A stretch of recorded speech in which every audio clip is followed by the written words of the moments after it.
Blog Talk Radio.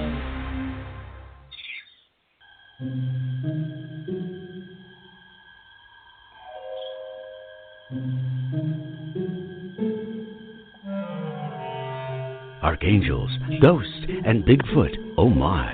It's just another night for Supernatural Girls. Real stories, real answers to life's biggest supernatural mysteries. And now for another exciting interview with paranormal experts from this world and others. Here's your host, paranormal researcher Patricia Baker, on the one, the only Supernatural Girls.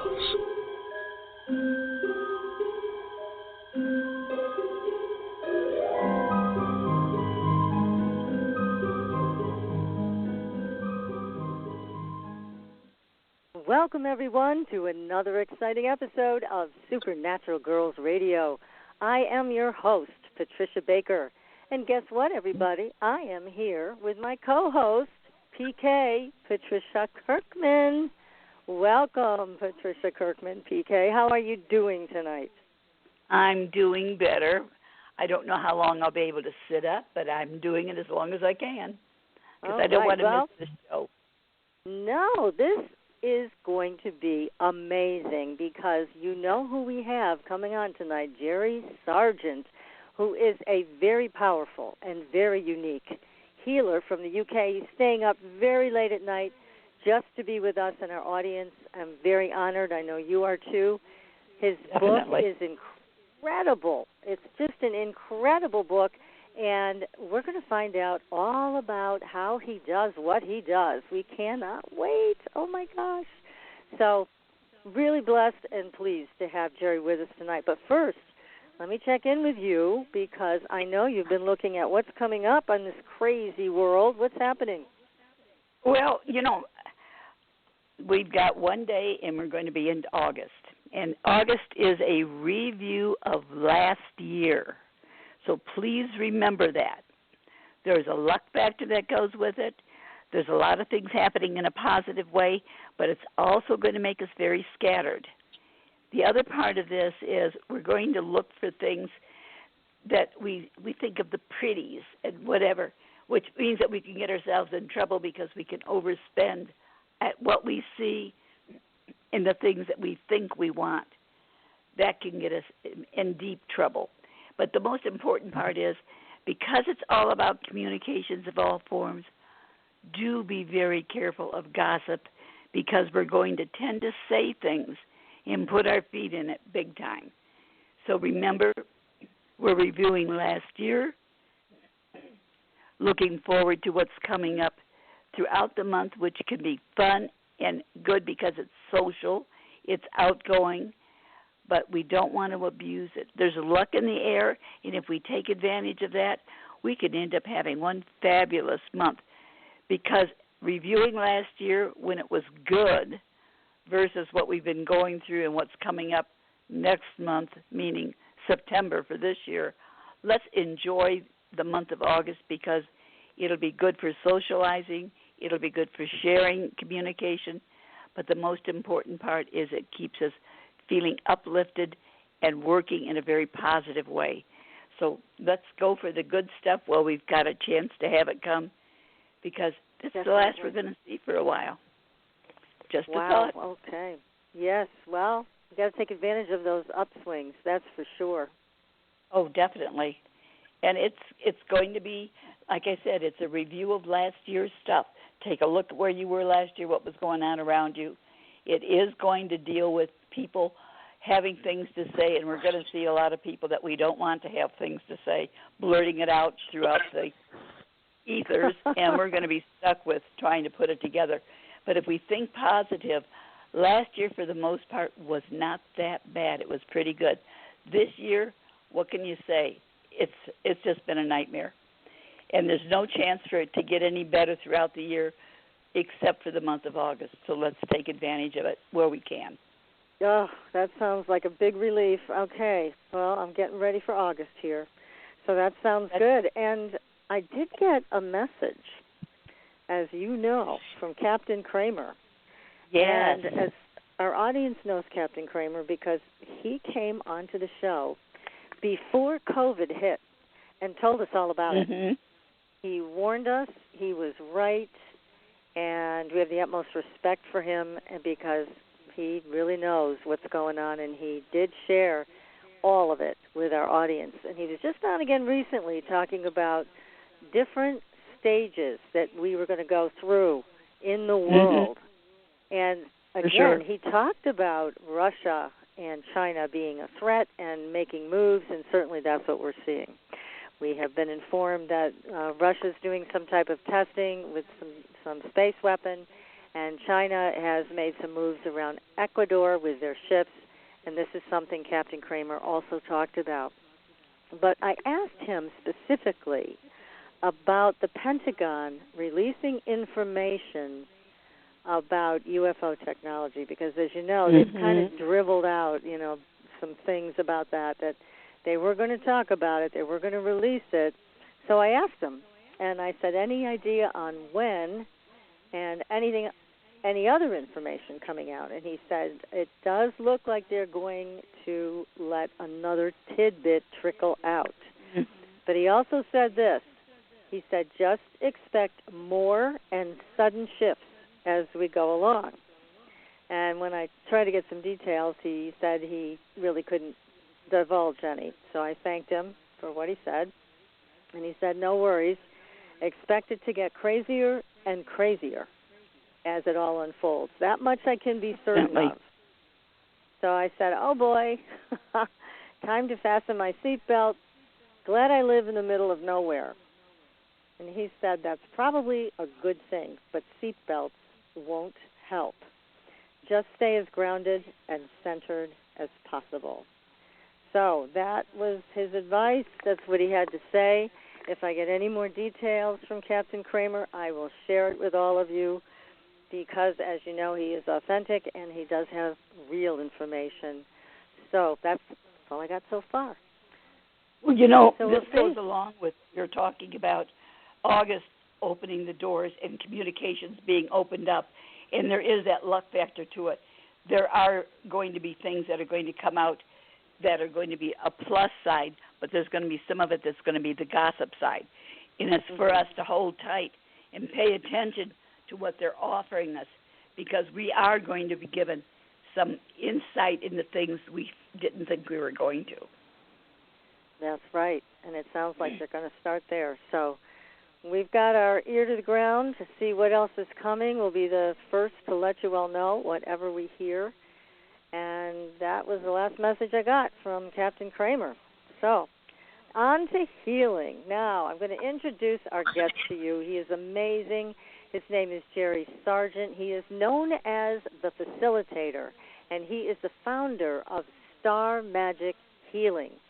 He's also a powerful motivational speaker, an international best-selling author, and is world-renowned for healing people, creating rapid shifts within them, and transforming their lives on the mental, physical, emotional, and spiritual plane. Now, Jerry's ability to heal has been likened to some of the most powerful healers in history, having facilitated the healing of broken bones, removing tumors, cysts, dissolving fibromyalgia, healing hearts, as well as healing broken relationships, and supercharging businesses to achieve massive success. So through all of this, Jerry knows the key to transformation is unconditional love, and this message he delivers in his own unique, down-to-earth style that everyone can grasp, internalize, and use to create phenomenal transformation in their own lives. Now, Jerry also is the creator of the planet's most powerful meditation library, where the lives of thousands have been catapulted to achieve happiness and success. So I'm going to stop talking because I want to bring Jerry onto the show. Jerry, welcome to the show. Definitely. Hi, how are you? Thank you for having me. Oh, we're so lucky to have you with us tonight. Yes, we are thrilled to have you here, Jerry. This is an amazing, amazing thing that you're doing. And as I said off the air, you have so much that you offer on every level of healing. So it's not just physical. You're hitting people where they need it most sometimes. Maybe it's not physical. Maybe it is in their businesses. Maybe it's emotional, as you mentioned, in their relationships. But let's start with you, because you've had a very interesting life. You made a big transition in your own life that started, it looks like, with a car accident. So tell us how this all turned around for you. Yeah, I mean, it's an interesting story. Up until the point of the car crash, my life was very different. I was a criminal, as you probably read, smuggling drugs and being involved in lots of high-profile bank fraud for many years. And one day, I was with my ex-wife and children in Romania, traveling to Bucharest Airport early one morning. And I was asleep in the passenger seat, and I woke up. There was a loud crash and a bang, and the car was swaying from side to side. There was glass and there was wind. And I remember thinking to myself, boy, we're in a bad accident. We're either going to hit the oncoming traffic or the car's going to flip over. And then all of a sudden we came to a stop, and there was no other cars on the road. And I looked at the taxi driver. He looked petrified. I looked in the back, and our daughter, Alea, was climbing out from underneath the driver's seat. There was no seatbelts in the taxi. And Laura, my ex-wife, had Josh, our son, in her arms, and both their mouths were full of glass. And I looked in front of me, and there was a big hole in the windscreen, and there's blood dripping down my face. And it wasn't my blood. I wasn't bleeding. And I thought, this is a really strange situation. So I've got out of the car, and I've looked about 30 meters up the road, and there were two ladies lying on the side of the road. And I looked about another 100 to 150 yards up the road, and there was what looked like a dead body. And what had happened is three ladies were crossing the road early in the morning, and the first one got hit clean on. She came through the windscreen, hit me in the face whilst I was asleep, and then got sucked back over the car and died. The second one had her ankles cut off, and the third one was physically okay. So I've walked past the two ladies because there was nothing I could do, and there was a man that had come out from a nearby factory, and he was on the phone, so I thought he must have called the emergency services. And I was focused on what looked like this dead body. And I walked up the road. It was just getting daylight, and it was like an old country road. And I got closer and closer, and I saw this like energy hovering above the lady's body. And I now know it was the lady's soul. I mean, up until this point, I didn't believe in anything spiritual, God, the universe, anything esoteric. I thought it was all just for crazy people. So I'm looking at this energy, and I'm shaking my head, and it just wouldn't go. And I got closer and closer, and then this energy kind of fizzled off into the ether. And by this time, I'm looking down over the lady's body, and her legs were wrapped up over her head. And it was like someone had taken an old car to the scrap heap. Like whatever was inside the body, it had no use for this physical vessel anymore. And I looked up to the heavens, and it was a really strange situation because I remember thinking to myself, I want a whiskey and a cigarette. I want to celebrate. It felt like a momentous occasion. I just remember saying thank you. And it was like the universe smacking me around the face and saying, Jerry, you need to wake up. You know, you need to change your life. We're so much more than these physical beings. We're atoms and molecules and energy, and we're space, and we're not just these physical vessels. And so this incident happened, and it made me really curious. And a few months later, my ex-wife, she had a headache, and she was lying down on the bed. And I remember thinking to myself, I can take this out of your head. And I don't know why I thought it, but I walked over to her, and I saw inside her head, and I saw this green energy. So I reached into her head and grabbed it out, and she got up off the bed like she didn't have a headache. And I thought, this is a bit weird, what's going on?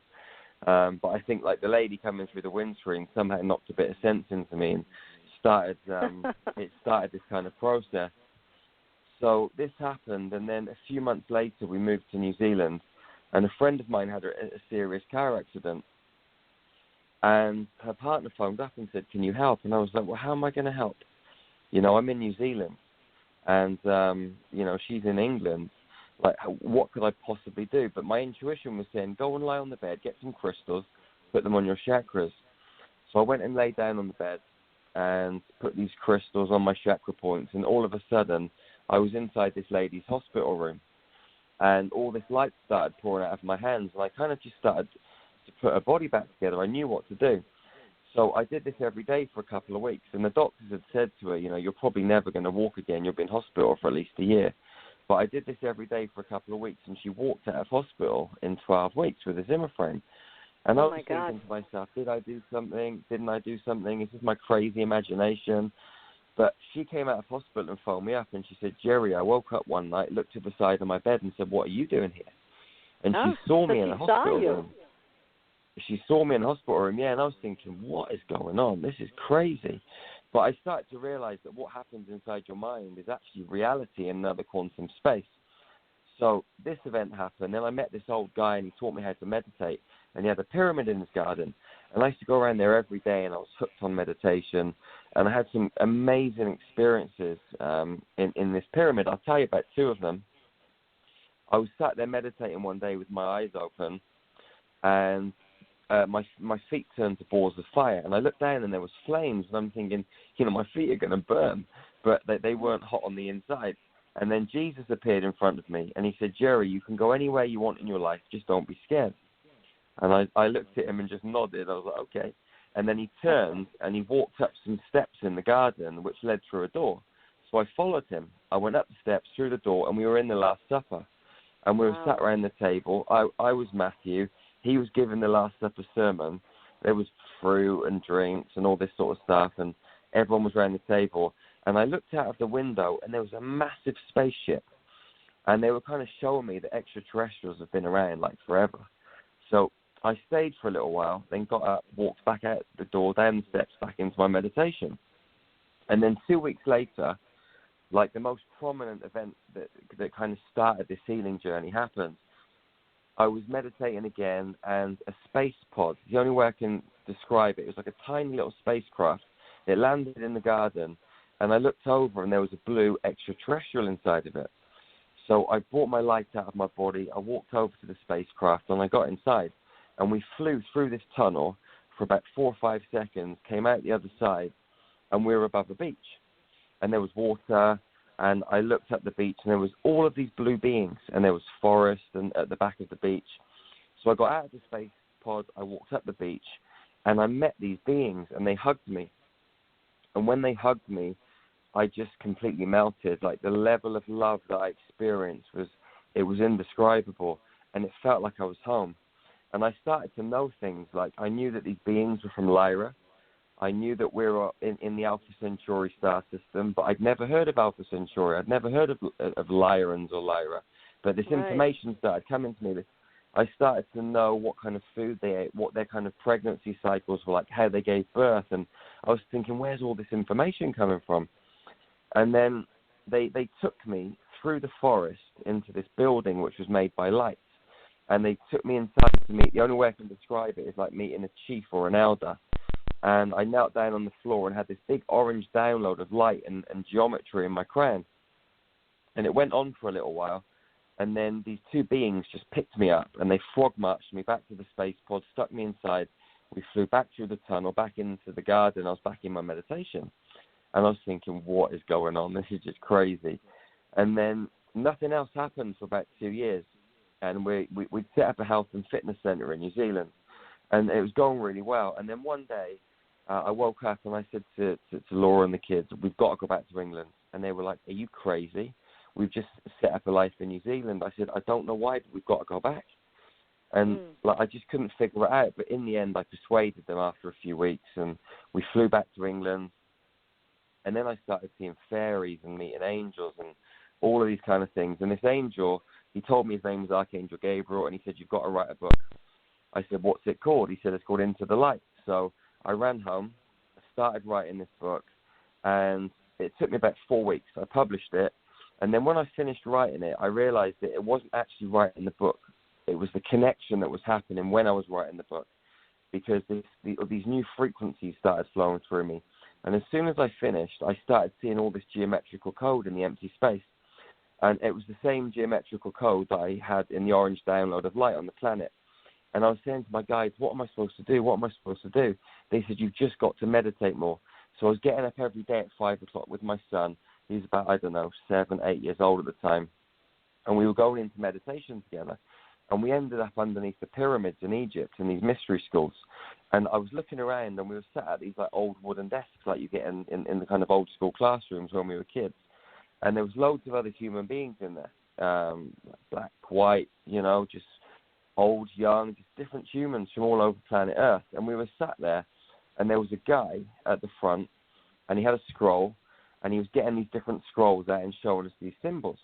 And on the scrolls, these symbols were the same symbols that I saw in the empty space, and also the same symbols in the orange download of light. So he basically showed us how to use these geometries to heal people. And we went every day for 9 months. And then people started coming into my life that needed healing. And I was like, let me just see if this stuff works. And it was working, and it just kept working. So I went to a local kind of spiritual exhibition, and I made some flyers, said I was an energy healer, and I was saying to people, listen, put your name down on the list. I'm going to give away 3 free healings. And about 80 people put their names down, and I phoned every single one of them and said, you've won, just so I could practice. So I practiced on all these people, and the results were amazing. So I phoned them up and said, listen, would you give me a testimonial on video? And they were like, yeah, no problem. So I was going to everyone's houses, getting these testimonials. And I thought, now I can prove that what I'm doing is working. Let me just turn this into a business.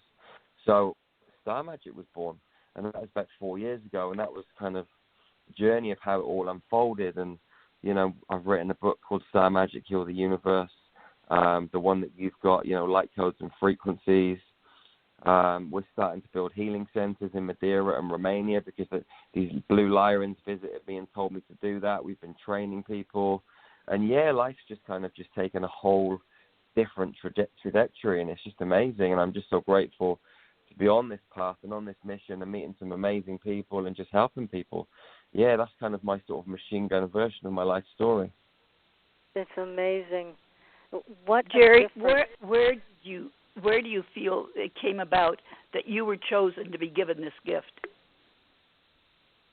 Well, now I know what I know, and I look back over my life, I realize that this happened before I even came onto the planet.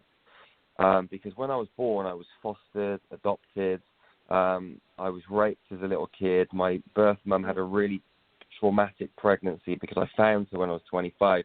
She explained to me everything that happened, and I realized that when I was born, like, darker forces in the world tried to mess me up, and they raped me and split my kind of personality by triggering my kundalini when I was a really young baby, and send me on a darker path because they didn't want me to shine my light and to go on this mission. So there's been forces at work all the way. And even once I discovered this mission and what I was supposed to do, they've even tried to kill me since in a car crash, and I was even arrested 2 years ago for healing people with cancer. They tried to put me in prison, but I've just kept going, and I've always been supported. And so I've realised this has been an ongoing thing since the day that I was born, and I've always meant to have been on this path. It's that's fantastic. amazing. You've survived all of this. Yeah, I mean, I don't know how to quit. I always just find a way to keep going. Lucky for us, you don't quit. Yeah. Gosh, well, yeah, I mean, but it's the first time I've ever heard anybody talk about their traumatic past in this way.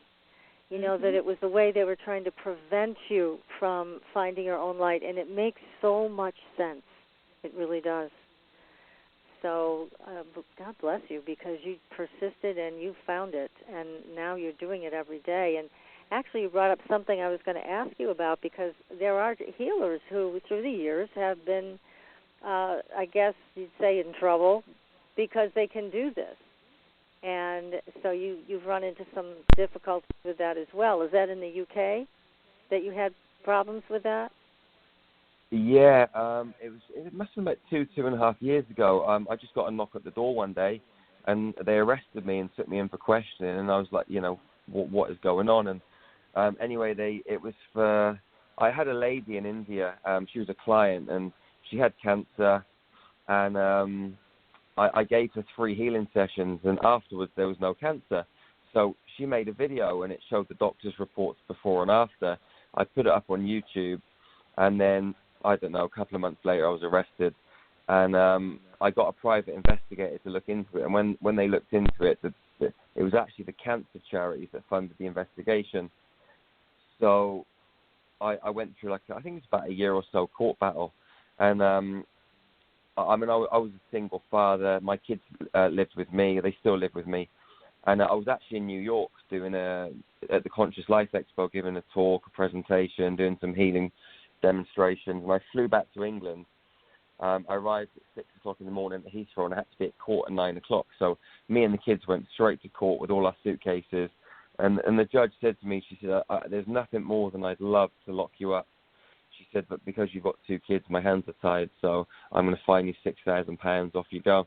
So they fined me and let me go. Yeah. Goodness.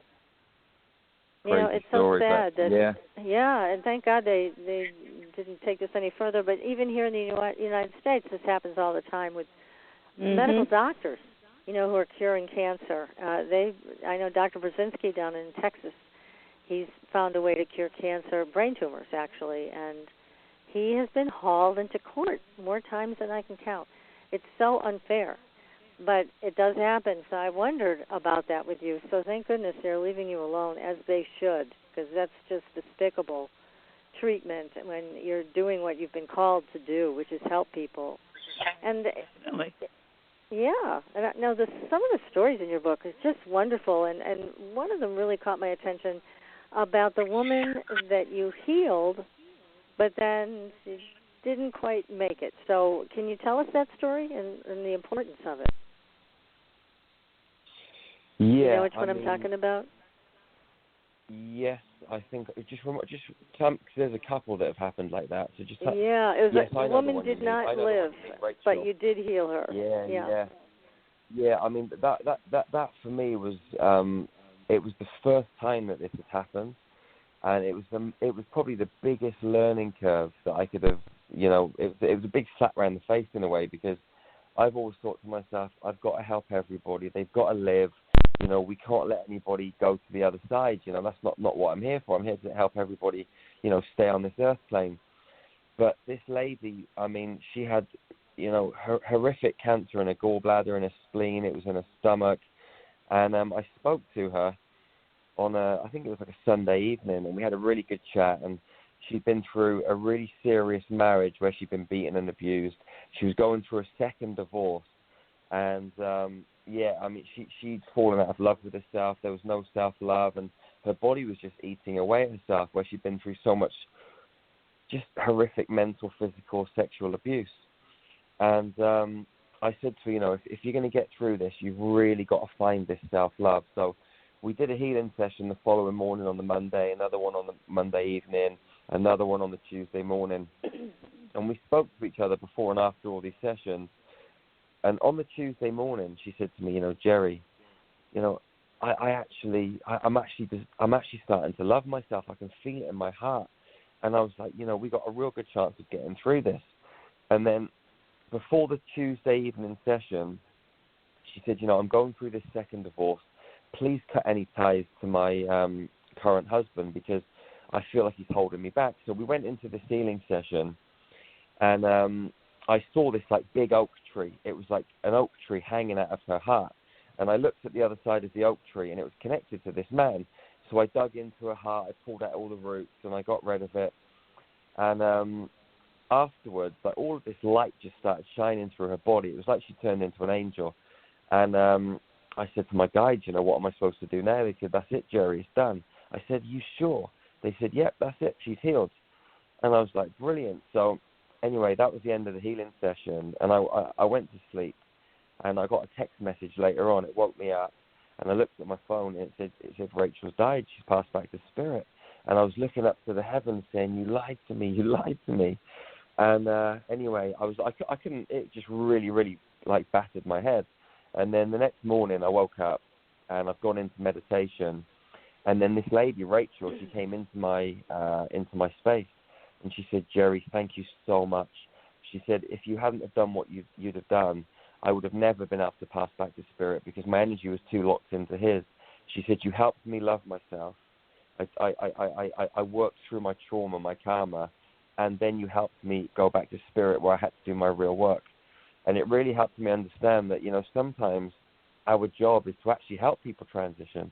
And it's not always to keep people alive, because, we sometimes look at this from a 3D perspective, and we think, can't help them. There's like living and dying, but really the spirit never dies. It just moves on to a new plane of existence. And, the energy is just transitioning from one space to another. And this was probably one of my biggest lessons in healing. It was the first person that had ever kind of like passed back the spirit on my watch, and I couldn't believe it. I was devastated at first, but after she visited me and told me, I realized, that there's so much more to this than just, healing people and helping them live and getting through their pain. Really, what a lesson! Fantastic. I'm curious, Jerry. Now, I keep breaking bones for some reason. And, I fractured my back a couple of years ago, a few in the spine, a few areas. And I've just done this again with the prostate area. And I'm going, what do I do? Is it that I disavow who I am, that I don't pay attention enough, or do I just keep working at it to try to make it better? What does one do when they keep doing the same things? I mean, it really depends. Every situation is different, but you're talking about your bones, and the bones are all about structure. So if you look at the body is a communication device. And every time something is happening with a person, whether it's their bones, whether it's their eyes, whether it's their liver, their kidneys, whatever, the body is just communicating and saying, listen, you're out of alignment and you need to sort this out. But we've never been taught how to read the body. So we think, well, let's, go to the doctors, let's get some medication, let's do this, let's do that. But no one ever thinks, it's my bones. So there's something out of alignment. I need to either restructure my life, or I need to stop having so much structure and being so rigid. So there's something going on with structure in your life that you're not seeing. And whereabouts in your body is it that it broke, whether your bones broke? Well, the pelvis is what I just broke recently and fractured, and usually it's the ribs and or the spinal area, a couple discs in the spine. And it seems to be... Okay. Yeah, so, I mean, they're all different things. I mean, the hips and the pelvis are all to do with direction. So there's a direction that you're not taking. There's something that universe has been trying to tell you for so long, and you're just either you haven't got the courage to take it, or you're just not seeing it, or you're complacent with where you are, and you're thinking, well, I'll just stick to what I'm doing. I don't need to do anything else. So that's why your hips and your pelvis, that's where your pelvis has gone. I mean, the ribs protect the heart. The ribs are to do with love. Those placed on top of everything else. And that's what I'm wondering. So if I'm doing it to myself, how can I learn to stop doing this? How does one learn how to utilize the gifts that we have? Well, you've got to listen. I mean, the first thing that I would do is I'd be speaking directly to my pelvis, because your pelvis will talk to you and it will say, you need to take this action. And I'm sure that the universe has been communicating with you for a long time, because your pelvis doesn't just break for no reason. And if you fall or you have a trip or you get run over by a car and your pelvis breaks, that's just all part of the mechanism to get you to look at yourself. You've just got to look at the body parts, and however the universe gets the body parts to break is completely and utterly irrelevant. What you've got to do is just understand that your body is communicating with you, and all of the things that took place in your external environment to make this happen is just a part of the process. So you've got to communicate with your hips. You've got to close your eyes. You've got to breathe deeply. You've got to settle yourself down and say, listen, pelvis, talk to me. I'm ready and willing to learn this lesson. What direction do you want me to take? What is it that I'm not seeing? And then just listen and feel, and then follow your heart, because your heart is your life compass. And it will always lead you in the direction of your dreams, and it will always lead you into the greatest version of yourself. But a lot of us don't have the courage to follow our heart. But if you just listen and you'll be still, you will get the guidance. That's fabulous information, Jerry, because I'm able to work with and help other people, but I'm the weak link in the keg is me. For me, I can work with others, but not for self.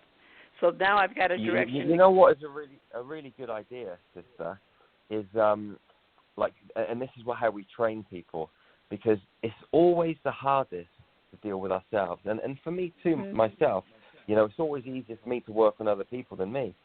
So what you've got to try and do is detach yourself from yourself. So if you bring up what I would call a hologram in front of you, which could be like an empty vessel. So you could imagine like a body, arms, legs, feet, a head, a face, and just see it with no facial features. So it's like an empty, transparent vessel. And then you can visualize the hips or the pelvis inside this hologram. And then what you do is you say, this is the hologram of Patricia, or this is the hologram of, you say your name, and then what you do is you see this as like you're working with someone that isn't you. And you ask that person's hips, what is going on with this person's hips? And you detach yourself from the situation, and it's like you're taking a third-party perspective, and then it becomes much easier. Instead of looking down into your own hips and communicating with them, it's like you're communicating with someone else's hips, and it really does work. That's fabulous information, Jerry. I can't thank you enough for being so kind to give me that information at this time. Greatly appreciate cool. I think what's really important on this planet right now is for everyone to share. We've got all these tools and these skills, and it's not like they're new. They're ancient. They've been around since the dawn of time. So, I've got nothing to teach anyone. I'm no guru. I'm just here to help people remember. So if we can't share this ancient wisdom, something's wrong. If we don't share it, it's only because of ego. And I don't want to keep this stuff to myself. I just want people to have it so the world can be free. Because if everybody knows this stuff, we're not going to need doctors and nurses. We're going to be able to heal ourselves, and we were designed to self-heal. That's fabulous. Now, Jerry, when you do a healing, like if you were going to be doing a healing for PK, and I want everybody to know that you do offer private work, and they can find you, because I'm getting a lot of texts from people saying, where do I find him? So where do you suggest people go to find out about your private healings and your workshops? If you go to starmagichealing.com, starmagichealing.com, and on there you'll find all of our social media channels. You can engage in our free global meditations, which we run a few times a month. We've got a meditation library. There's so many ways that you can engage with us. Some of them are free, some of them are paid. We've got online communities. You can just engage with the tribe, and you'll meet lots of other people that, are on the same path as you, and we can all connect together and share and just make this world a better place. That's great.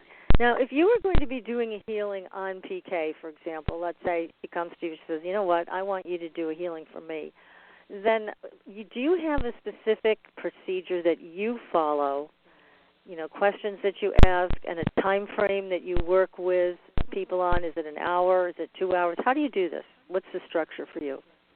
Okay, so if you wanted to book a healing with me, you go to the website and you book it. And then one of our team would contact you, and they'd get some information. They'd ask you for a photograph. They'd ask you for your time zone, all of this stuff. They'd ask you what you wanted worked on, etc. And then what would happen is they'd send the photo to me. And the reason I ask for a photo is because once I look into someone's eyes, I get a whole readout. It's like I've got a blueprint of your soul. So I can see all of your past life, your parallel life experiences, and I can just I start to see what needs to be shifted on a quantum level to heal the physical. So once I've looked at your photo, the healing really starts. And we might not connect for maybe a week or 3 weeks or whatever it is, but as soon as I look into your eyes, you need to start drinking lots of water. You need to start being a bit easy on yourself and get into nature every day, and just kind of just allow the process to unfold, because once the energy starts, it starts to shift you on a real deep level. So old emotions can come to the surface, this sort of stuff.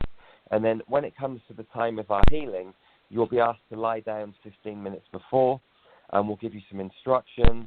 And then at the time of the healing, I'm just going to come into your space, and you'll feel me working on you. And it could last for 30 minutes. It could last for an hour. It really just depends on what's happening. Like when it's time to finish, your higher self will kick me out of the space, and boom, it's over. And then it'll be like someone's cut the energy in your space with a knife. And then the next day you'll get a report, which I've dictated, which will be, like, it'll tell you all about the past lives that we've been into, what we've healed, what happened in these parallel realities, and basically what we've done, and then some instructions of what you need to do moving forward. Yes, that's how it works. Well, that sounds tremendous. Wonderful. It really does. Now, when somebody asks you for a healing, because you can work across so many different areas of someone's life, do you ask them to focus on one particular thing, or do you just say they want a healing, I'm just going to do whatever is appropriate to heal? It really depends on the person. If someone comes for a serious disease like a brain tumor or something, obviously they're not really bothered about finances and business. They just want to live. So those people will always say to me, just get rid of my brain tumor. But for me, I'll always go in and I'll work on that. But I always ask a question when I start a healing session. I always ask this question. I always say to the universe, please show me something I don't know to help me facilitate the healing of this incredible human being. Because star magic isn't a system, it's not a healing modality. We haven't got a system that we follow. We always ask that question, please show me something I don't know, so we can tap into the infinite field of possibilities and the infinite field of potential. So as soon as I ask that question, the universe starts to present me with information, and then I just start to work through that information like a computer game. And in the quantum field, when you're looking at the geometrical codes, you never really know what you're going to see. Because the universe presents things to you in shapes and images and code, and it's in metaphors to what is really happening. So you've got to kind of trust what you're seeing, and then you've got to just learn how to kind of be au fait with it and play with it. The way I always kind of describe it to people is like it's like an information stream. So if let's say, for example, someone's got a brain tumor, the brain is the control center.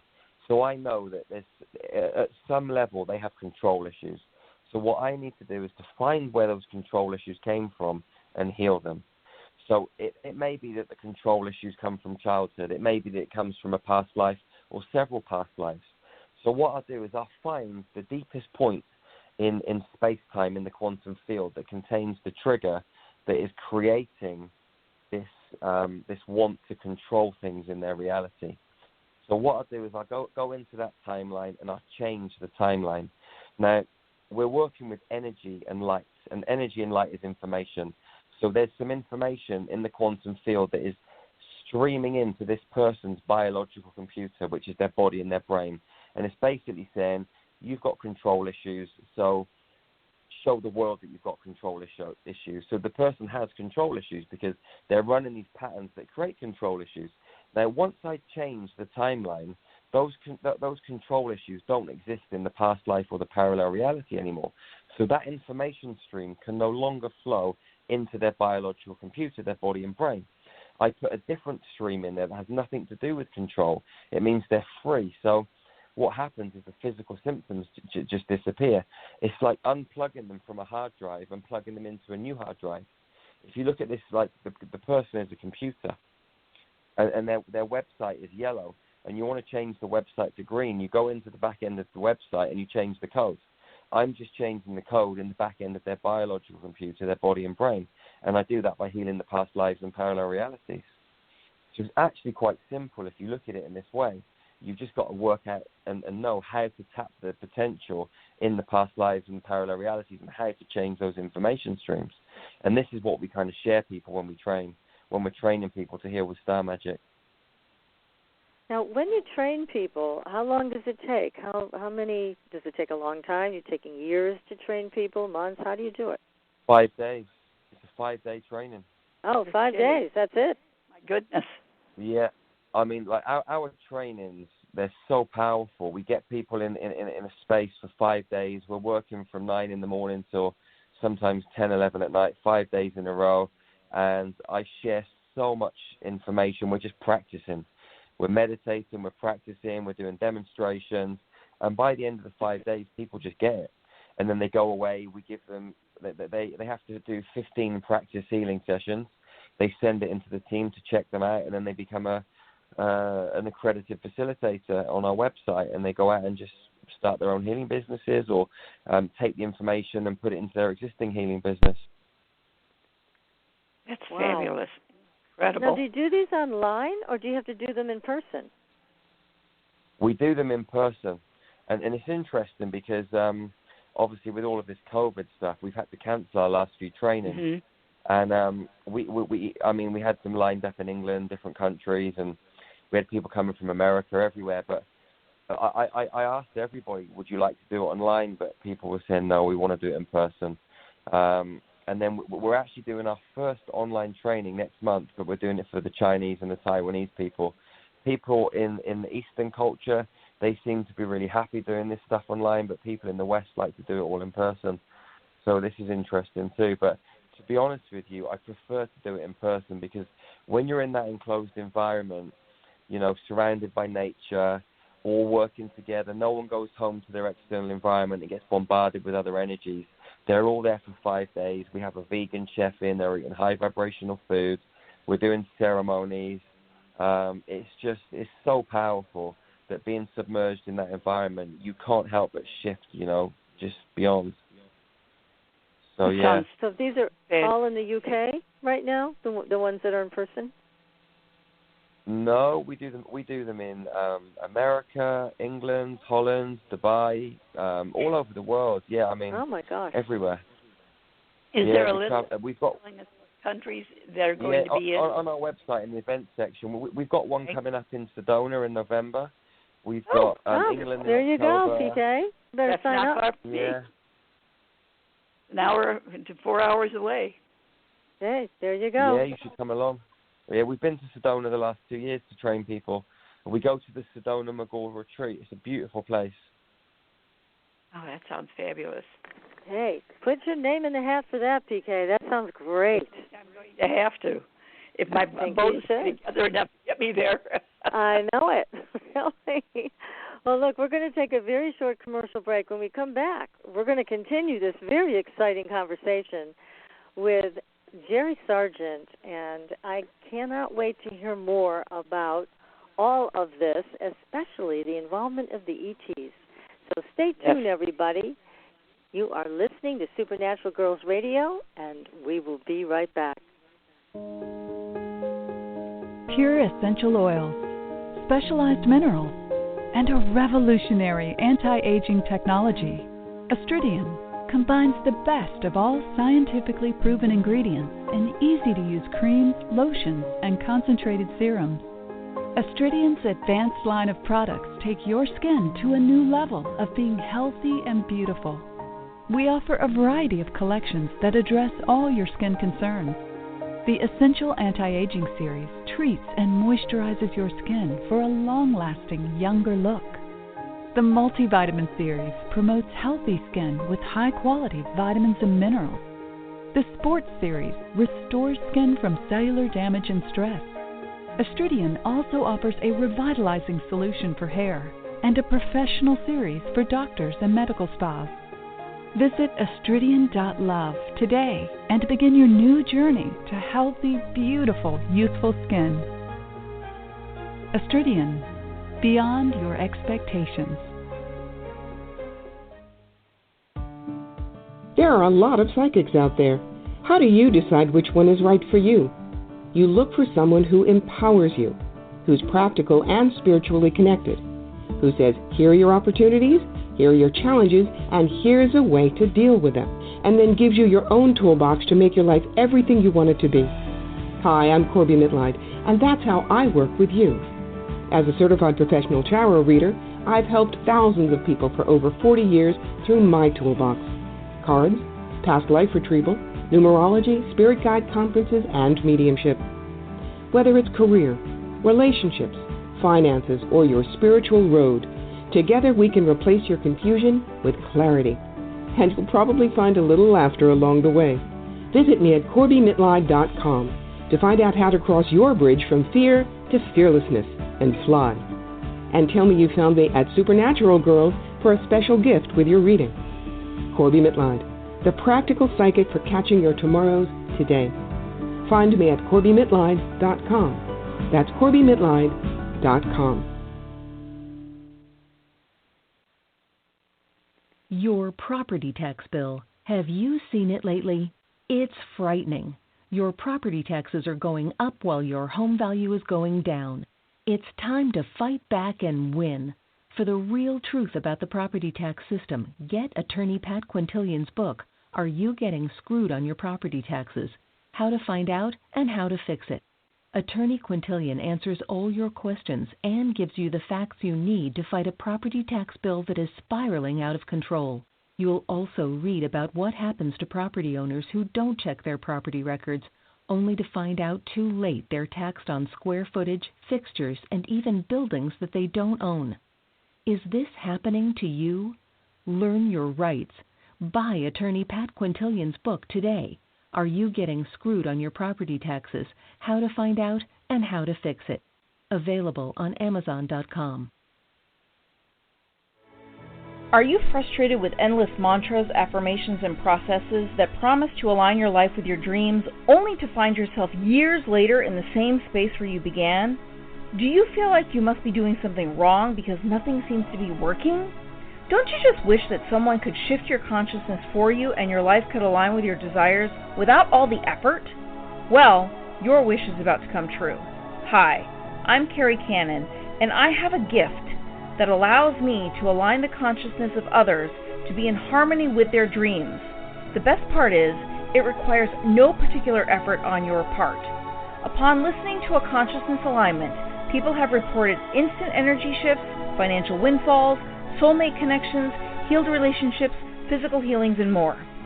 To gain access to a free trial offer for my entire Manifesting Miracles library of consciousness alignments, go to commandmiracles.com now for details. Again, that's commandmiracles.com for information about our free trial offer. That's commandmiracles.com.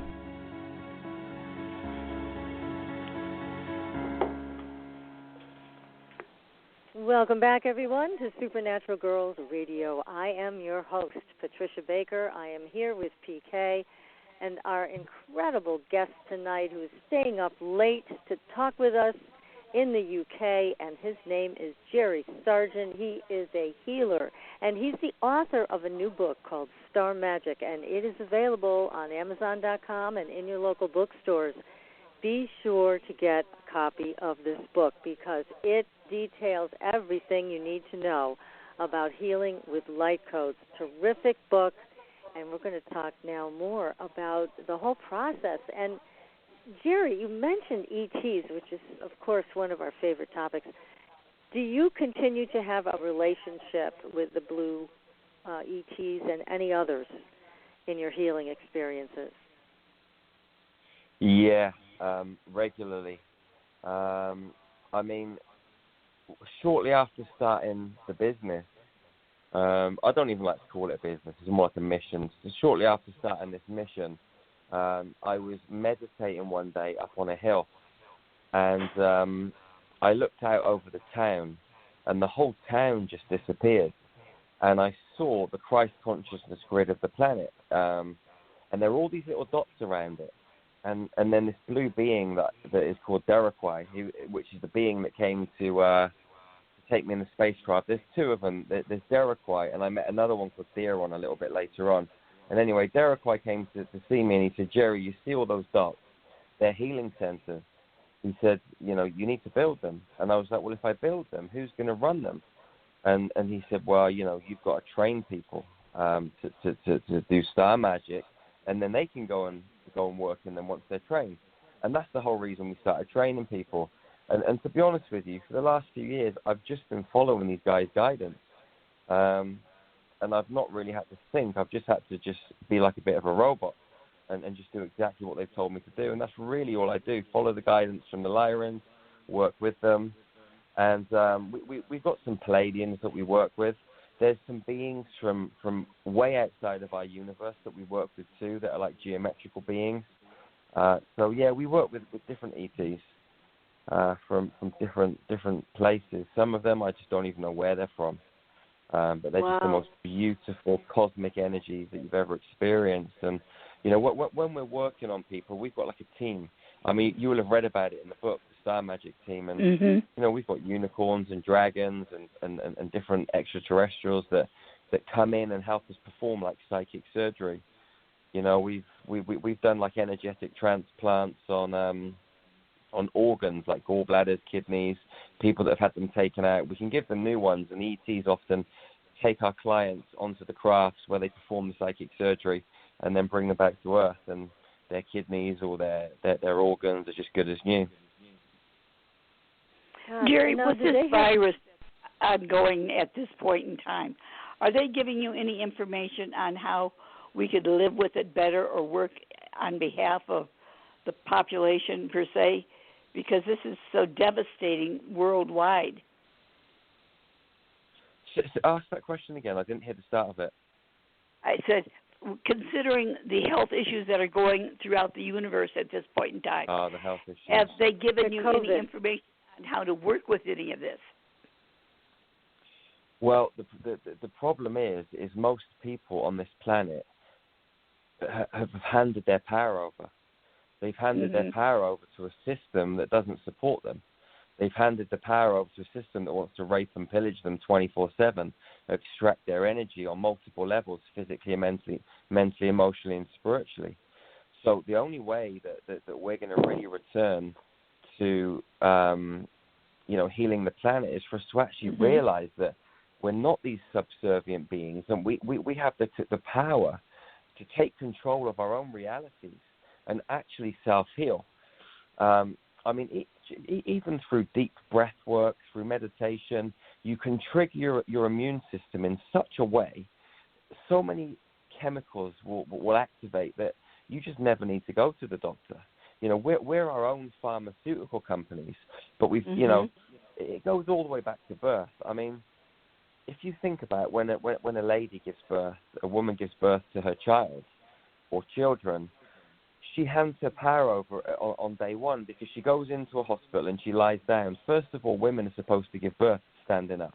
If you go back to ancient Egypt, Atlantis, people give birth standing up because the body is designed that way. And what happens is we go and lie down because we're told to. We allow strangers to deliver our baby. The umbilical cord is cut straight away, so there's a disconnection from the spirit. It's not supposed to be cut for at least a week. The umbilical cord is supposed to fall off naturally in the center. So, and also the baby comes out most of the time off its head on drugs because of all of the epidurals and the painkillers. So there's so much trust that is lost before the baby even comes out of the mother's womb and into planet Earth. And then they're delivered by a stranger, so the trust is even knocked even more. They come out high. So it's just a terrible situation. And so we're started off in this world living from a lack of trust. So it's very easy for them to manipulate us and stop us discovering our own innate power, which lies in our DNA. And what we try and share with people when they come to our workshops is that light and sound, information and vibration is the key to you unlocking your greatness, to you unlocking your wholeness. Because when you bring in the light, in the correct light frequencies and you play the right music, it shifts people into a completely different paradigm, and they start to discover that they really are their own savior, and that no president, no archetypal figure, there's no one that's going to come and save you. You've got to save yourself. And until people start to realize this en masse, there isn't going to be a great big change. That makes sense. That really does. Yeah. Now, what about, may I go back to the people that actually get taken aboard the ship and healed there? Do they have a conscious memory of that when they return? Absolutely. Not all of them, but most of them. So, a lot of the time, we do these kind of demonstrations in our training. So I'll actually talk the person through it when we're taking them onto the craft, and, so that they actually understand what's happening. There are times when I'll do distance healing and I won't speak to the client and we do it. And it doesn't really make any difference. It's just about taking them on there. Say, for example, you've got someone that's got bad kidneys. Kidneys resemble fear and flow. So there's two things that have got to happen. Because we could give someone new energetic kidneys, or they could even go and have a real kidney transplant. But the kidneys are going to get bad again because you've not eliminated the emotional trigger point. It's why if someone has cancer cut out of their body, most of the time it comes back because you can't cut out the emotions. So what we have to do is look at it from a two-pronged approach. Number one, we find the parallel reality or the past life that is creating the fear in the kidneys. We dissolve that. We collapse the timeline. That's the first thing. And then the second thing is we give them a new set of kidneys energetically. And they kind of blend with the old kidneys, and they just rejuvenate. That's very exciting because there's very little that can be done with kidney disease. What about healing animals? Do you heal people's dogs, cats, horses? Like on our website, we don't advertise for animals, but I've healed a lot of animals, from horses to dogs, cats, fish, all sorts of things. I mean, we had a pet koi carp recently that had cancer, which we had to heal. So you get all sorts of interesting cases. Yeah. Now with people, obviously there's emotional components. But with animals, do you also find emotional components that are the reason for their illness? Sometimes, yeah, especially with horses. Horses, deep emotions with the horses. Things like cats and dogs, generally they're picking up on the owner's stuff. But also as well, a lot of the cats and dogs that we see on the planet at the moment, I mean, they're real star beings. The cats, they're from Lyra. The dogs, from Sirius and a few other star systems. They're really here to hold space for some of their human owners. And they're transmuting a lot of pain for their owners and also the planet in general. So the cats, dogs, a lot of these animals are doing such a wonderful job to transmute the collective pain. Yeah, that makes sense. And, yeah, it was very similar, PK, to what our pet psychic said just recently. That's very true. Amanda was talking about the very same thing you just mentioned, Jerry. Well, since you are able to connect these emotional issues to organ systems, what do you find connects to adrenal issues? I know some people have Addison's disease, not enough cortisol. Some people have Cushing's disease, too much cortisol. I'm very curious about that because it's often a misdiagnosis for many people, yet it can be very dangerous. Yeah, I mean, I'll give you an example. I had a guy, he was an American guy, and he'd been in bed for about a year, and he had adrenal fatigue, and he just couldn't get out of bed. I mean, even to get out of bed, he'd have to crawl to the bathroom. And he'd been to see lots of healers, different people. He'd been to see mind coaches, all sorts, and nothing had ever worked for him. And when I went in to do the healing, I said, please show me something I don't know to help me facilitate this healing. And what I saw was a man and a woman walking down the road. And the man was him in another reality, and he was with his girlfriend or his wife. It doesn't really matter. I'm not really sure which it was. But anyway, they were walking down the road, and the woman that he was with stepped out into the road, and she got hit by a car. And then I saw her in his arms, and she was bleeding to death, and he was crying. He was angry. He was upset with himself. He felt guilty. And he blamed himself for what happened. So what I did is I rewound the timeline. And as the car was coming down the road, I tapped him on the shoulder and got him to look around. And as the car was coming, he pulled her away from the pavement, away from the road. And so she didn't die. So I changed the timeline. And then I was able to make this timeline the information stream that was feeding into his biological computer.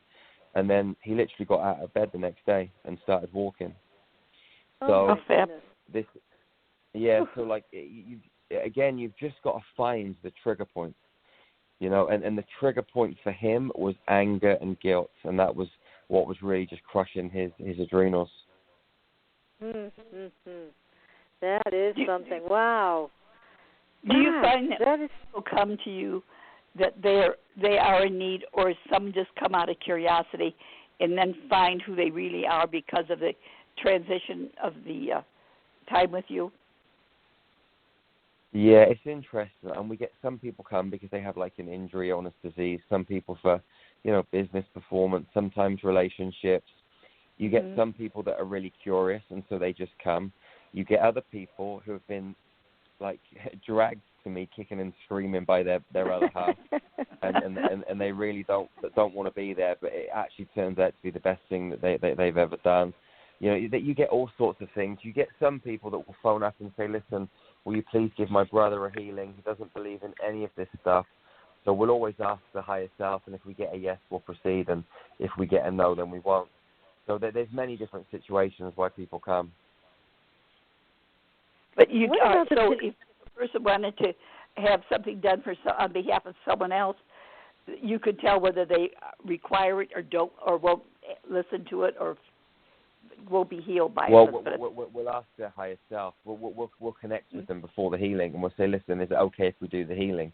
And if their higher self says yes, then we'll go forward. And if the higher self says no, then we leave it. And sometimes that's really difficult too, because the person might be like, come on, please just do it. They could be dying. And sometimes you just can't get involved. And they think that you're being cruel or you just don't care. But you just have to listen to the guidance, That makes sense. What about the pineal gland? Because I see that you had something on your website about clearing that. Because a lot of people have blocks there. They can't get that energy flowing. What do you have to say about that one? I mean, if you look at this kind of game that we're playing at the moment in this world, if you look at children, like children used to come and start puberty when they were like 13, 14 years old. And now children, some of them are starting puberty when they're 6 and 7. And that's on purpose, because they're putting so much hormones into the food. Because what happens, once the child starts puberty, the pineal gland stops developing. So what they're trying to do is to create a subservient race. So that one of their main aims is to attack the pineal gland. If they can calcify the pineal gland by putting fluoride in the toothpaste and like getting people to take too much calcium because they think they need it for their bones, it actually calcifies the pineal gland. And there's lots of other kind of chemicals in our foods, and there's nanotechnology and the chemtrails, and there's all sorts of stuff that is just blocking our third eye sight. So for me, one of the most important things is to unblock it. I mean, the pineal gland is all about hormone regulation. And also, the pineal gland is like a transducer. It has a field of energy. And when you start to activate it, this field of energy goes out past your physical head and into the ether. And it's like a satellite that starts to pick up information. And it starts to transmute that information, transduce that information. It turns it into patterns and pictures and code. And you can start to understand this stuff. So it's really, really important to kind of activate that third eye. And it's a real primary focus for us. And through correct nutrition, deep breathing, light and sound, everyone can activate it and switch it on. That's good news. So there's hope. We can do that. That nice. And no fluoride, I hear. Fluoride is a big one that can damage the pineal gland. Definitely. I mean, fluoride burns through concrete in its natural form. So you can imagine what it does to our bodies. I mean, it's just terrific. And there's so many other like heavy metals in the water, and I mean we're kind of poisoned left, right, and center. Yeah, we are. Yes, that's very, very true. We are made a mess. So in terms of COVID, because I know PK, you started to ask about this. What are the ETs and everybody? What are you hearing about COVID? What's your guidance on that for people? We're at a crossroads in human history, and it kind of comes back to what we were saying a minute ago about people stepping into their power. So if you look at COVID-19 and you break the numerology of it down, so there's dark and light. And the way I see the world at the moment is you've got dark and light. They're like two of the fastest human beings on the planet running 100 meters, and they're neck and neck, and they're 20 minutes from the finishing line, so 20 meters from the finishing line. And who's going to come over the finishing line first, dark or light? Well, we as the human species, the human race, as a global family, we get to choose. But a lot of people don't realize that they have that choice. Now, if you look at COVID-19 and you break it down, C is 3. And 3 in Hebrew means the angel of the abyss. And then Ovid in Latin means sheep. And 19 in Hebrew means the slaughterhouse. So you've got the angel of the abyss taking the sheep to the slaughterhouse. So they've got us all wearing masks. and preparing us for these big vaccinations, which are just going to make us worse. They're going to inject us with the nanotechnology to amplify the artificial intelligence and to control us as a human species and start the process of turning us into cyborgs. This is their great big plan. At the same time, if you look at C19, COVID-19, in Chinese acupuncture, it means the thymus gland. Now, the thymus gland is the higher heart. Once you activate the higher heart, you connect to cosmic energy and your whole life just completely transforms. So COVID-19 is a double-edged sword. And we get two choices. We can be the slaves, wear the mask, go to the slaughterhouse, get Bill Gates' injection and become controlled and subservient and complete slaves for the rest of our existence.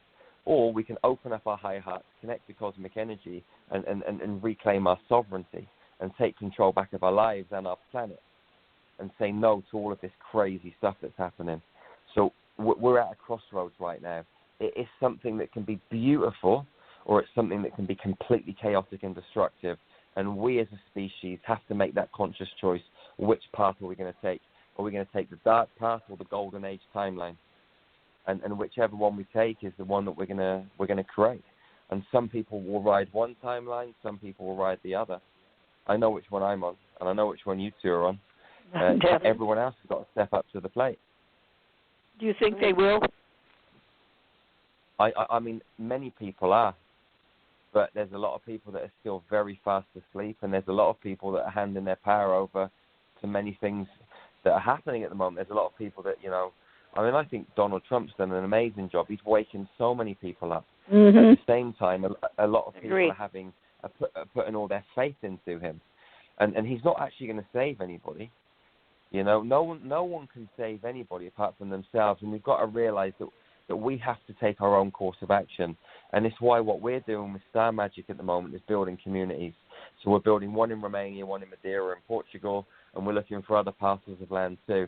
I'm actually going to Romania this Sunday to meet the architect and the geologist to start drilling a hole for our own water well and to start the planning and the drawing, because we want to get people together and live off the grid and create our own communities that are outside of the system. And this is what we've got to do as a human species, create a new way of living. We're never going to be able to be free inside this current system. We must create a new system, a flexible, sovereign system where we barter, where we care, where we share, where it's based on love and compassion and not greed and control. Do you think there's hope for that to take place the way things are going right now? I don't hope. I don't like that word. I think hoping's for gamblers. I know that this is going to happen. Okay. I have every single faith that this is going to happen. Yeah. I'm not hoping. I'm making this happen. I'm creating this every single day. And I know thousands of other people that are creating it too. And consciousness is amplifying on the planet. Like the Schumann frequency has been plus 40. And between 40 and 100 is when you activate your superhuman abilities, healing at distance, telepathy, telekinesis, bilocation, all of this sort of stuff. And the codes that are coming from the galactic core, from the constellation of Sagittarius, the great central sun, those biophotonic rays, those plasma rays, they're hitting our DNA and they are waking us up, baby. And this is something that just can't be stopped. As long as people don't get the injections, we're going to be fine. Those that get injected, it's going to be either death for them or a not very nice end to their lives. Mm-hmm. You think they're going to try to make it mandatory? They're going to try. I mean, in England at the moment, there's a hospital called Coventry Hospital, and people that are going in there are being murdered. They're injecting them with the coronavirus injection and killing them straight away, taking their bodies, doing whatever they're doing with them, and their souls, they're recycling back through the program they've got and putting them back into other bodies where they can control them. Because our soul, there's a whole system in place. When our souls leave the planet, we're supposed to get free will choice, but they corrupt our souls to coming back down into another physical body because they harvest our energy through physical vessels. So there's a lot of police around the hospital. They're not letting family members in. I know people personally that have been into hospital recently. The doctors have called them in and said, listen, you've got a kidney infection. They've gone in for a kidney infection, and then their families haven't heard from them. their family's gone to the hospital and said, where's my daughter, for example, or my mother, and they're saying, well, she's been taken into the COVID ward, she tested positive. So they burst through the doors, and they're there drugged up. They can't even recognize their own family. You know, I know people personally that are going through this process. So it's really crazy what's happening on the planet at the moment. Yeah. Oh, my God. Now, when you talk about this with turning us into cyborgs, that sounds like the Doctor Who shows that we watch. And who's doing this? I mean, is it terrestrial, or is this a combination of terrestrial and ET, negative ET energy? It's both. I mean, you have human beings that are kind of operated externally by ETs, or you have human beings that are just empty vessels and soulless and are controlled by negative extraterrestrials. You also have human clones. You have soulless humans. A lot of our government, they're clones. A lot of the U.S. government, many of the governments. But you have like Draco reptilians, you've got tall white greys. There's different extraterrestrial species that are kind of, running this whole program. And they've controlled for many, many years the government, banking families, all of these things. And I mean, they do it for energy. They do it for control. Have you run into any of the reptilians that are good, or are they all operating out of negative energy? No, most of them. I've met 8 species of reptilians, and 7 of the species that I've met are beautiful, and even some of the ones that people are saying negative are really beautiful.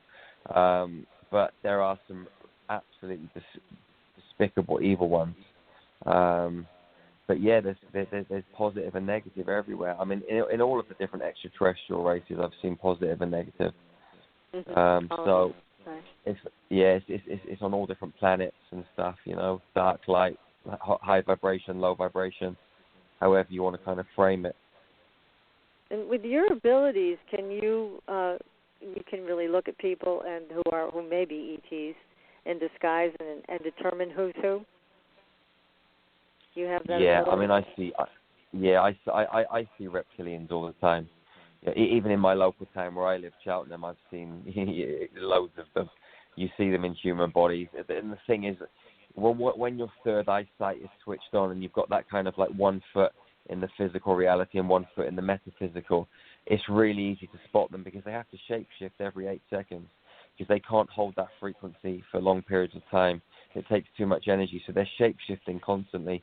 And when they shape-shift, there's a split second when they kind of phase. Their face phases in that of reality, and often you can see it through the eyes. And you'll see it come through their face, like the kind of reptilian features. A God. little scary these days, I tell you. Well, and again, what we're getting here from you, Jerry, is confirmation, because we've heard this, haven't we, PK? We've heard this from Captain Kramer. We've also heard it from Lynn Buchanan. So this is getting confirmation all over the place, and it's fascinating. But certainly it does make sense that people would want to commit to their own enlightenment and to opening up the higher centers so that they can really see what's going on and that they're not at the effect of it anymore. But like you said, there are a lot of people who are fast asleep still. And I guess that's a choice, right? Yeah, I think what's really important for everyone to know is that you've got 2 choices in life. You've got love or fear. You've got this one vibrational energy spectrum, and love is at one end, fear is at the other. Then you've got like joy and bliss and hatred and jealousy and all these other emotions in between, but they're all on this one scale. So just choose love or fear. And if you want to, be a high vibrational being, choose love. And even though we've just kind of mentioned some things that could potentially put fear into people, that the aim of the game is to be in love in every situation, because these negative beings, they can't be in the space of someone with a high vibrational frequency. It really disrupts their field. It makes them angry. They often threaten you. I mean, I've bumped into these things in the physical, and if you stay in love and you stay focused and you maintain that heart frequency, they leave you alone. They'll try and disrupt you, but if you just stay in your heart, you say, I love you, Even if you're faced with something that isn't very nice, you just say, "Come on, give us a big hug," and just love them, and they'll leave you alone. Love really is the key, you know. Love is the way forward. It's the way inwards. It's the way everywhere. Right. What was I guess I know you told us the turning point about your accident, but you talk about the deep self-love that's also necessary. And what was it that helped you come to terms with yourself? Because you had quite a checkered past, and yet somehow you found a way to really embrace and love yourself on every level. What helped you with that? You know, it's been a constant kind of evolution of events.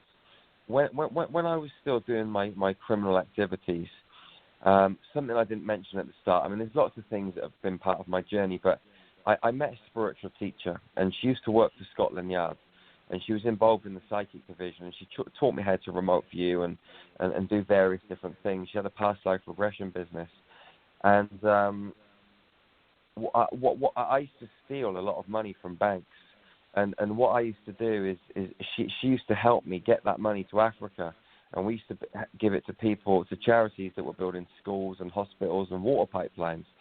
So I used to be doing all of this criminal stuff, but I used to be giving some money away to different charities, and we used to get letters come back. And the letters that used to come back would be like, you know, we've done this with the money, that with the money, and it used to melt my heart. And this happened for a few years, and then I met these blue beings when I went to this other planet, and then we came back, and then I started Star Magic, and then we started going to, we went to the Philippines to help with the hurricane, we went to Cambodia to help in the jungle. So I've been doing a lot of humanitarian work, and going out and kind of like, I don't know, just kind of giving in this way has really helped me find that love from within, and then helps me find it within myself too. And it's not been easy. That's probably been the hardest thing that I've ever had to do, is to love myself and to let this love out. But and even there's days now when I don't love myself, you know. I mean, we all have our ups and downs, but yes, it's a constant discipline to going inwards every day and finding and healing those deep parts of yourself that need healing, and just loving your inner child and loving all of these aspects of you, dark and light, and just bringing it all into equilibrium. You know, and take away that self-judgment. Right. That's the hard part, the negative talk. But that's the path of a shaman. You know, that's self-acceptance, that no matter what, you love yourself. But, yeah, I understand what you're saying. And I think we all do in the audience, too. I'm getting a lot of messages here that, yeah, that is a challenge and a half. But you're doing great work on so many different levels with this. Yeah, I think, you know, with this path and this journey, it's like a roller coaster that you can't get off of. You know, someone's pressed go, and I just keep going around the circuit. But the circuit, it doesn't go around in circles. It keeps going in, you know, all over the galaxy and all over the world. And I don't think I'll ever get off it, and I don't want to. And I, you know, when you truly find your purpose, it's what you're meant to do. So it doesn't feel like work. It doesn't feel stressful. You just love doing it because you're just doing what you're supposed to be doing. And we've all got different missions, and once you find it, and everybody's got one, it just kind of takes you, and you just kind of just have to hold on.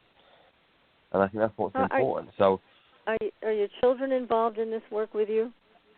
I was just going to ask that too. Yeah, my daughter's 18. Yeah, my daughter's 18. She writes children's books, spiritual kids books for kids. They're like cartoons. They're amazing. So she does that work. She's really into horses. They come to the trainings and help out. My son's 15. He's an amazing healer. So I've got a feeling that he's really going to follow this path too. Yeah. Yeah. So they know how to do it. They know how to do it just as good as me, and probably better than me. I think it's more natural for kids than it is for adults. We've got to kind of strip away things and recondition ourselves. If you bring the kids in early, it's just so natural for them. You know, we get kids of 8 years old come to our trainings, and they just know this stuff. They're just so advanced. Well, I never thought about that, the youngsters like that, to be able to bring them to the training. How wonderful. Yeah, I mean, like one of the primary reasons that we're actually doing this is because, and I've not mentioned this yet, but we want to build these healing centers to obviously help people. build these communities, to create a new system. But there's two other reasons. Number one is once we build several of these healing centers spread around the Christ consciousness grid of the planet, we're going to be able to anchor these extraterrestrial light frequencies and bring them to planet Earth through like a structured geometrical grid, like safely and powerfully, and amplify the planetary frequency. So that's one reason. But the other is we want to create a platform for the kids. So there's nowhere at the moment where the kids can really go and showcase all of their abilities. And what we see is the kids that are coming down there, they're really unique. They're really special. And they can use their minds to move things around with telekinesis. They can heal so easily. You don't have to teach them anything. They know it better than we do. And there's a lot of kids in England that get taken out of school for showing these abilities, and they get taken into these homes, they get drugged up, they get manipulated with demons, and then sent back to their parents. Oh, my God. So what we're trying to do... We're trying to. We want to create platforms where these kids can come and be creative. They can come and be free, and they don't have to learn like an indoctrinated system. They can just come in and show the world what they came to show the world to be. And I see in 15 years' time, the kids that come through these healing centers, they're going to be running our world, and us adults are going to be sat in the classrooms, and the kids are going to be showing us what to do, showing us how to run the world in the best way possible. How do you know the Jerry, child? I have one question that just came through, and somebody is asking how many people are needed for you to come here to the United States to do the 5-day training. It all depends really on like the facility and what they charge and all this sort of stuff. Generally, when we come to the States, we'll have like 50 to 70 people in our class.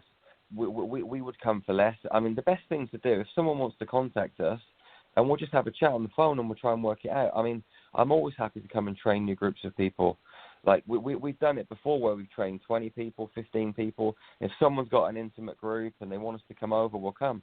If we can share this stuff and get more people working with it. So if any of the listeners are out there, just go to starmagichealing.com, email us, just put your phone number and all your contact details, and I'll give you a call. That sounds fabulous. Jerry, how would you know if a child is a candidate to go to the training? I mean, all of the kids that have come on the planet since about 2004, every single one of them, all of them, and even a little bit before that, a lot of them. Yeah, like there's different types of kids coming onto the planet at the moment. And I call I call them the new and the old kids. So you've got really ancient souls that have been to Earth many times, and they're carrying ancient wisdom to share with us. And then you've got kids that have not been to planet Earth. They're like completely new frequencies, new souls. And these kids are like, what the hell is going on planet Earth? This is crazy. They've never seen anything like it. But they're here just to hold the space for the old souls. So a lot of these kids, a lot of them are fully functional, but a lot of them come down with Down syndrome or different kinds of disorders. But they're just here because their light is so bright, and they're just here to just shine love and just to be a beacon. And their frequency radiates for hundreds of kilometers. So you have these kids dotted all over the planet, creating a grid all the way around the planet to amplify the frequency, to hold the space for these old souls that are just coming down to share all this kind of galactic information. So, there's some really special kids coming down there. Gosh, but Jerry, unfortunately, we're running out of time. This has gone like a blink of an eye. It's been fantastic to be able to hear from you tonight. God bless you for all that you're doing and the courage it takes to do this work. And, yes, we will all be in touch, I'm sure. I've had so many messages from people that want to contact you and either do private work or your group work. So thank you so much for joining us this evening. And everybody, again, get a copy of Jerry's book. It is called Star Magic. You can learn all about healing with light codes, and you can go to his website, starmagic.com. Jerry, thank you so much. It's been a delight to have you with us, Jerry. I'm so grateful. Thank you so much, ladies. It's been an honor. Oh, our pleasure. Well, you take care. And next week, everybody, we'll be back with another great show. We've got Josh Shapiro and his crystal skulls. Don't want to miss it. So take care, everybody. Be safe out there, and we'll see you on the Blue Highway. Good night. Good night. Thanks for listening. Tune in next week for another radio adventure with Supernatural Girls.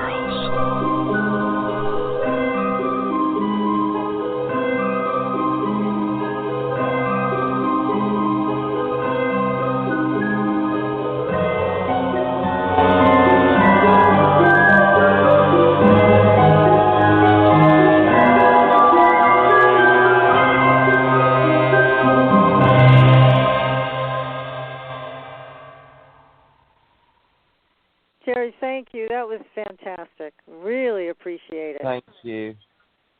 Oh, you're just wonderful. I'm so grateful.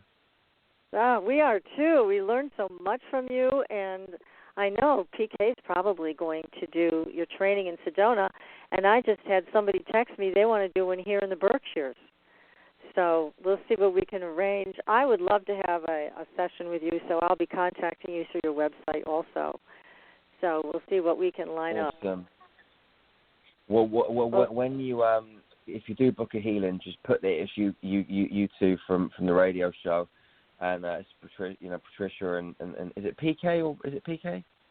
Yeah, she's another Patricia. We just call her PK on the air. Her name is Patricia Kirkman. Yes. Okay. Yeah. So just let us know that it's you two, just so I know, and I'll be really keen to speak to you, and I'll try and bring it forward as well, because there's a bit of a waiting list. So. Okay, great. Yeah, just let us know. It would be awesome. Yeah, just my PA will contact me and just say it's you two from the radio show, and yeah, we'll get connected. I look forward to working with you. I'm so grateful, ladies. It's been an awesome hour and a half. It's just our pleasure. When the first time I read about you, I had never heard of your work before, and I was just something called to me, and that's usually how I book people. So. I'm just so excited. I also wanted to thank you for your flexibility that you were able to come on tonight after I screwed up the date. So, again, you were very gracious to do that, and I appreciate it. I think it was supposed to be tonight, We just got to go with the flow, So it's all energy, so we just ride the energy. Well, thank you for that. And I'll be in touch for sure, and we'll take it from there. All right, lots of love. Have an amazing day, yeah? You too, Jerry. Lots of love to you too. Big hugs. Thank you. Bye-bye. Bye. Bye-bye.